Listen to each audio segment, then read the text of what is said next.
All right, hey guys, what's going on? It's Chris from Dreamedia. Got a brand new episode for you today. As you guys have seen, it's been a long time since we've done an install video, right? We have a 14 by 17 by 9. This is going to be a dedicated media space. We have a little window in here, but we're putting up a massive screen innovation screen. We're going to be putting up the JVC rs2000. We have tons of other stuff coming in the room as well. We're going to go ahead and film the process, but if you guys want to stick around and enjoy the installation, just go ahead and do that right after the intro.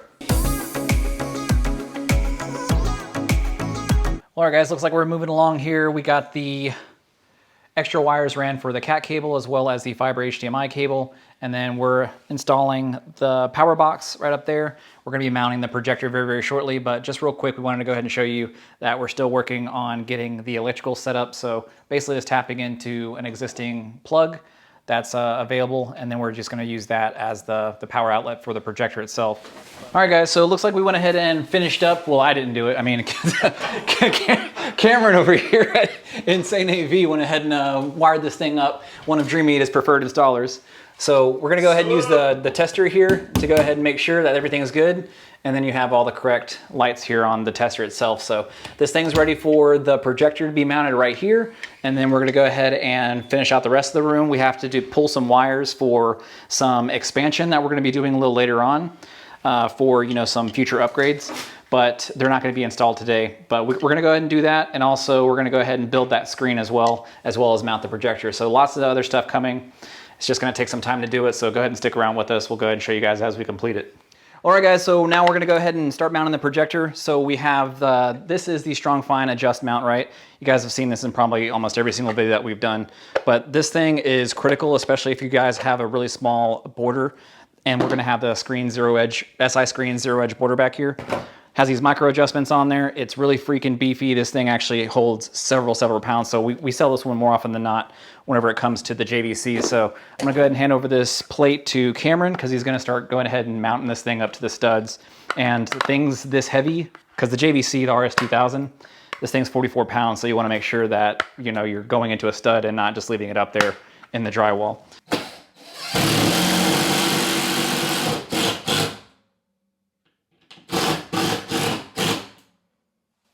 Got to give it 2 extra ugga-duggas once it's done. All right guys, so what we're doing now is we're attaching the Strong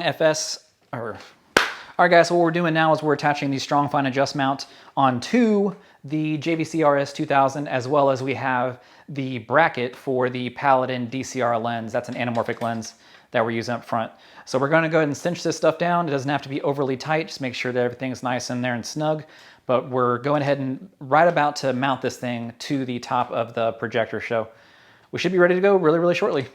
Oh man, this thing is heavy. All right, got it. Slide all the way back. Well, all right guys, looks like we went ahead and fired this thing up. So now what we're gonna do is, since this thing just got turned on, we're not necessarily worried about getting it 100% level just yet. What I'm gonna do is I'm gonna go ahead and do the firmware update, because that takes a long time. Right now, in the meantime, we're actually pulling some wires for the rest of those speaker installs like we were talking about. Like I was saying, he wants to upgrade and expand the space a little later on. He doesn't have the speakers just yet, but we're gonna go ahead and do that, that quick wire pull. But in the meantime, I'm gonna go ahead and get this thing updated to the brand new 310 update.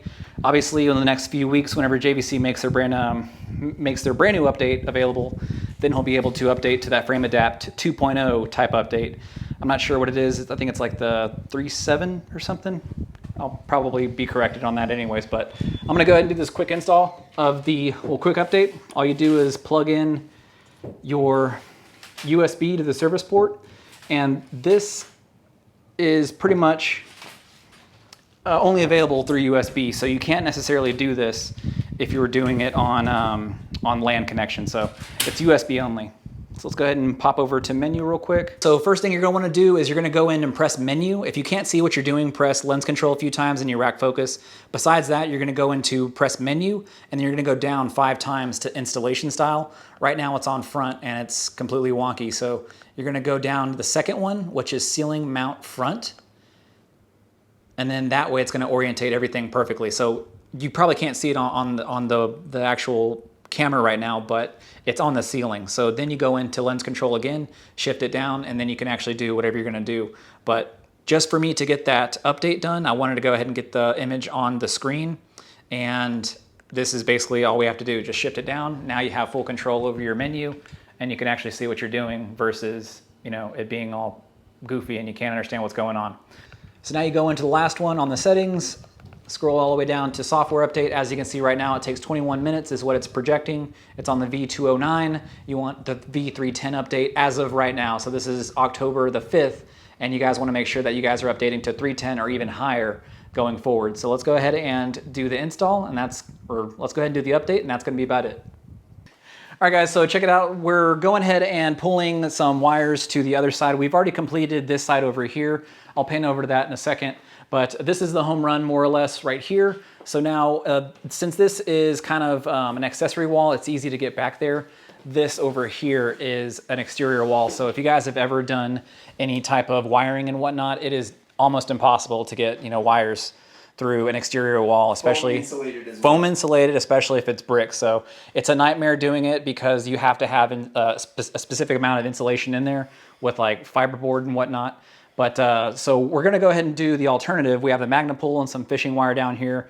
We made a little slit in the carpet over here, and then we're pulling that over here to this area, and then we're just gonna go ahead and continue on that back to the surround. His rear surrounds are basically already wired in there, and the one over here was basically done the same way. Let's go ahead and pan over there real quick. And we'll go ahead and show you that. If you could pull up the wire, this is gonna be our completed job. So this is basically what we're trying to do right over here. So that's basically it. It basically was in here, and then we pulled it over to this area over here. Under the carpet. Under the carpet. And then you don't have to see it, you don't have to trip over it, and it's very easy. So we're gonna go ahead and keep doing this. I mean, obviously I'm helping out as much as I can, but I mean, the main man over here, Cameron, he's killing it over here at Insane AV. All right, now that the screen is out of the box, it's very simple. You just take everything out piece by piece. I would go ahead and put the frame down on some plastic real quick because you're gonna be using the screen. I wouldn't walk in this area just yet, or maybe don't put the plastic down if you're just doing the frame just yet. But then over here, we have the screen together already.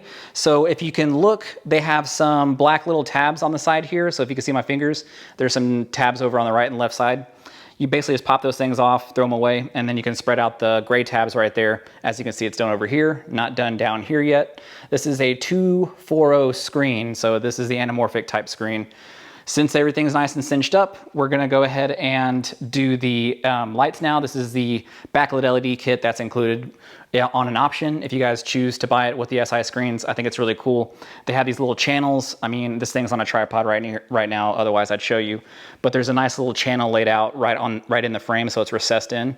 It gives you that nice type of experience. So it's perfectly utilized for the correct width of the LEDs that they use, and it's just a really nice fit and finish. I have this at my house as well.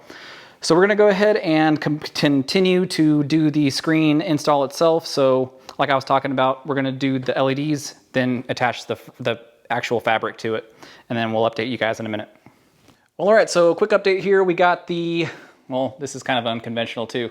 We have the laser level here on the tripod. This thing's auto leveling. So we're gonna go ahead and cast a leveled laser onto the wall over here. We already figured out where we want the brackets. We also figured out where we want the screen in relation to the room, and we talked to the customer, and they're very happy with what we've decided on. So what we're gonna do now is we're gonna go ahead and install the brackets themselves, and then we're gonna go ahead and test fit the blank frame, which you'll see down here. We're gonna test fit that to the wall, and then just make sure that the customer is ultra happy with it before we cinch everything else up.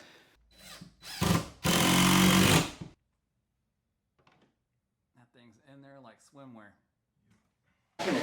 You rolling? Yep. All right, so now what we're gonna do is once we have the frame all ready and everything mocked up, we're gonna go ahead and get the screen material itself out of the packaging and make sure not to use blades to open, so just use your finger. Works just fine.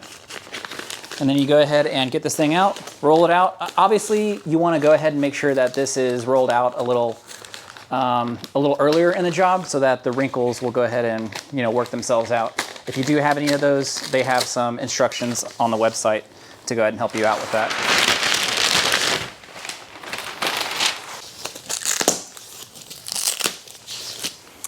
So this is the screen material. Looks like you got the Slate 1.2 non-acoustically transparent zero edge screen. So you want to leave this foam material on the bottom if possible, and you don't want to necessarily touch the screen material if you can help it. So that'll keep everything nice and clean. Obviously you guys have dogs and stuff like that. You want to make sure that everything is taken care of in that regard.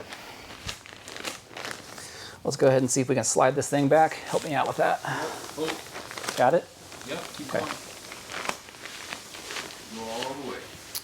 So it looks like our material isn't long enough, so that's the reason why you want to make sure if you don't have plastic like we do, then you go ahead and make sure that everything is nice and centered on there with this material itself so that it doesn't get dirty. Obviously a quick microfiber towel can wipe all this stuff up, but again, it's just taking that extra level of care, especially if you're paying for something this expensive. You want to make sure that it's 100% perfect. So now what we're going to do is we're going to lay the frame back down and then start pulling these tabs onto those little buttons that we showed you earlier. Watch your step, watch your step, watch your step. Okay, so now you lay the frame directly on there. And then right here in the corner, you'll see that these little tabs that we left on there, these little gray ones, each one of these corresponds into one of these right here. So it's very, very simple to go ahead and set up. Well, all right, looks like we're back up with another update. The screen is on the wall. It's nice and assembled. Now we have the extended wires over here for the left and right whenever he wants to go to a 7.1.4. So that's already pre-wired in there. So now that we've gone ahead and gotten the screen up there, now the next step is to go ahead and align it. So we're making sure it's level with earth.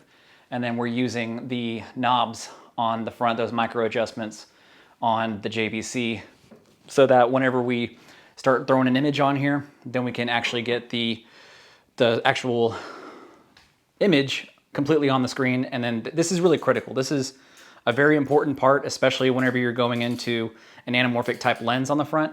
You have to make sure that you spend the extra time doing this specific part right here, because it's going to make a lot more, your level of error becomes a lot more small whenever you're going to an anamorphic lens. So that's just basically what I wanted to say there. So we could basically have to get this thing perfect on there, and then we'll resize it and then get the lens installed in a second. That's where we're at. We'll update you more in a second. All right, so guys, check this thing out. What we got up here is we have the Paladin DCR lens right up on the JVC rs2000.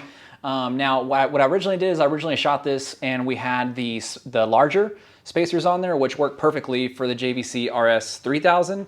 But since this is a 2000, has the 65mm lens versus the 100mm lens, you basically have to use a different configuration.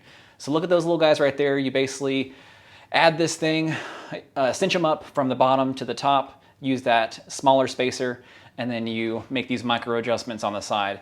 So it takes a little time, and then if you do your job on the first part, whenever you got the projector true with the screen, this should make it a lot easier just finagling the lens around and making sure that the lens is true with the projector. So basically that's where we're at right now. If you're looking at the screen itself, you probably won't be able to see this because we have a huge window back over here. But if I drop the exposure, you'll probably be able to see that a little better. Well, we still have a few adjustments. But there's still some micro adjustments that need to be made, but we're showing almost, I would say probably 95% there. We still got to make some more adjustments, and then the customer just let down the lights. But yeah, we're getting there. And it's just going to take a little more time, but this is what the process is, guys. This stuff takes time to do. Take your patience. This stuff's expensive. You don't want to put your fingerprints on it. You don't want it to fall down. So slow down, take your time with it. It's going to make all the difference. Well, that looks like we're done with the installation of the Panamorph Paladin DCR lens. We got that thing attached to this big boy right here, the JVC rs2000. That thing is up there, just like I was talking about like a second ago. Just do those micro adjustments, everything works out perfectly. Now, obviously, it would be ideal if we had this window, covered a little more, but as you can see, the image is incredible, and I don't have this 1-inch border here. This is called the medium border from the zero edge screens. I definitely like this one. It looks a little more elegant than what I think I have, but I mean, eye is in the eye of the beholder or whatever. Beauty is in the eye of the beholder. So I don't have that one, but I like this one. But either ways, both of them look incredible. I think it kind of delineates it nicely from the overall space itself. And then he already has his Philips lights already configured into the system. All we got to do is push this little guy back, but that's basically it for the install of the Paladin DCR lens. Hope you guys enjoyed it. You definitely get to get a difference of doing the full resolution on the screen versus having a 2.40, 2.3 like this. Typically what you would have is down here, you'd have overscan and you'd have overscan on top. So you're basically losing contrast, you're losing your pixel density, you're losing your brightness. So that's the main reason why you use the lens and you use the projector itself to utilize the full chip reflective device, and then you can actually have that nicely on the screen with its de-squeezed image with that lens. So I get it, they're expensive, but they definitely serve their purpose. And this specific scenario, I think it turned out amazing. And like I talked about, the install is basically the biggest part of the job. Get that right and you're all set to go.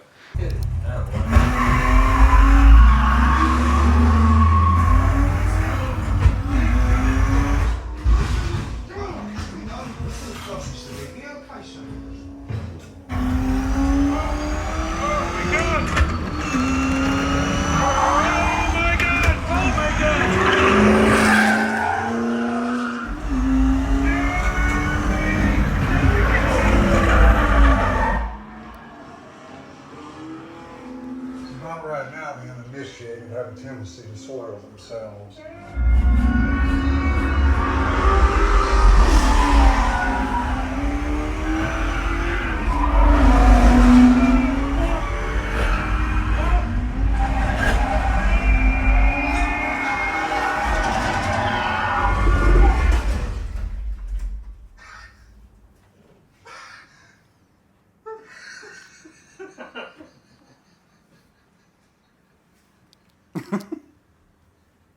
Well, all right, guys, looks like that's done. We went ahead and finished up this full on install. This was a really, really cool space to come out and do. We don't necessarily travel that much to go to different areas besides our target market like Houston, but we do have installers throughout the country. We have several in Dallas. We have our Houston connection as well. We have some in New Jersey. We have some in California. I mean, we got them all over the place. We're adding more installers all the time. This job right here was completed by Cameron over at Insane AV. He's one of Dreamedia's preferred installers out here in the Houston, Austin, San Antonio type of area.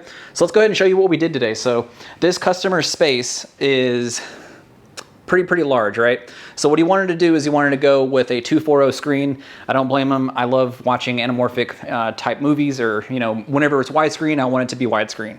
Whenever it's 16:9, I could legitimately care less. So he went ahead and bought the Slate 1.2, and this is the medium bordered screen. So it has a medium border over here on the side. I personally have the small border, but I really like the way that this one turned out. It looks really, really nice. And he also opted for the LED Backlit Kit on the back. So we have that set up. You have two different options. You can get it RF, which has a remote, or you can get it where it's IP, and then you run it over the Philips Hub network. So he chose the Philips Hub since he already has Philips lights down here. I'm not sure if you guys can see that, but this is his Salamander entertainment stand, and he has those lights already set up down there. So really, really easy to go ahead and get that going. Behind the screen, we basically pulled up one of the outlets. We ran an additional outlet back here to the projector, mounted the projector, got the mount on the projector, got the lens, Paladin DCR anamorphic lens onto the projector itself, because I'm not sure if you guys know, but whenever you buy, a 4K projector and you're watching movies on a 2.35, 2.40, you're probably not getting 4K. So that's the main reason why we consulted with this customer to go ahead and purchase the additional Panamorph DCR lens right up there. You basically turn the JVC into anamorphic C mode, which basically means that you stretch your full image onto the reflective device in 2.35, 2.40, so that the lens physically de-squeezes that image onto your reflective surface over here, which is going to be our projection screen. So like I was talking about, you get all the benefits of 4K, all the resolution, all the brightness, all the pixel density, and you get your full 4K rather than having 3K on there, which is what you would probably have if you had just a traditional 2.35, 2.40 screen without the Panamorphic DCR lens. That's about it. He basically has his setup over here. He has SVS Ultra bookshelves for the front, SVS Ultra center. We have a PB3000 over here. This thing is massive. We just got it calibrated perfectly. Behind us we have, and obviously I talked to the customer about this, but these are a little low. We're gonna go ahead and bring these up a little bit. but these are the Ultra surrounds, and all of these are in black oak. This is basically the bookshelf 5.1 Ultra system, and it turned out really, really nice. I went ahead and put my final touches on the calibration. I think the customer is very, very satisfied with it as well. Besides that, we did the additional wire runs over here for his add-ons as he wants to do later on. So we basically consulted with a customer. We're bringing these back here. We're putting another set of bookshelves back here, or even raising these up, and then we're having some towers up front. But besides that, we did the screen, we did the pre-wiring, we did the projection system itself, ran the line from back over here up to the front, and that's basically where we're at. You guys saw the demo. Hope you guys really enjoyed that one. If you guys like any of these types of videos, I mean, we haven't really done install videos in quite a while, but you know, with everything going on, it just makes sense for us to get back out and start making these videos for you. But if you guys want us to come out and do your space, if you guys want your free design service, your free consultation service, just pick up the phone, shoot us an email. We have the lowest prices guaranteed and that nationwide free shipping. So if you saw anything that you liked here, maybe that inspired you one way or the other, let us know either way, and we really like to talk to you. That's about it. Make sure you like, favorite, share, and subscribe. Catch you on the next one.